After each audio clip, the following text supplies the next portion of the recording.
Yan po yung nakita nating sira. Yan po. Ito po transistor na to. 8550. Ayaw po siyang magbasa. Ayaw mag-power. Naka red light lang po siya. Ngayon ano po, nag-green. Palit din po tayo ng capacitor. Yan po. Ngayon po, obserba na lang po natin siya. Kung titigil siya o ano, kung tatagal yung ano natin.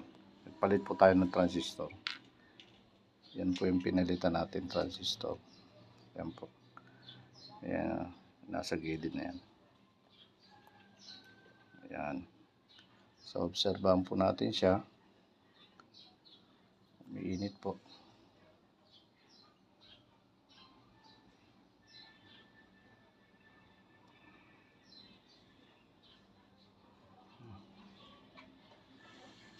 Malalaman po natin yung mamaya kung titigil.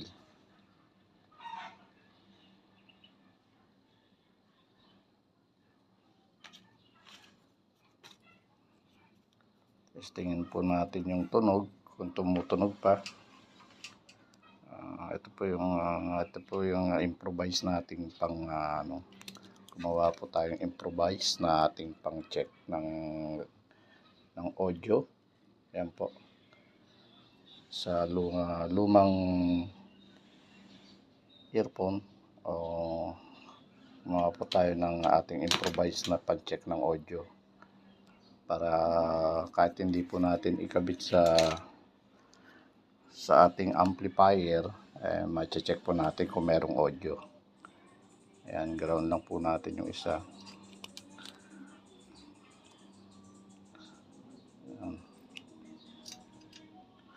Ayan, at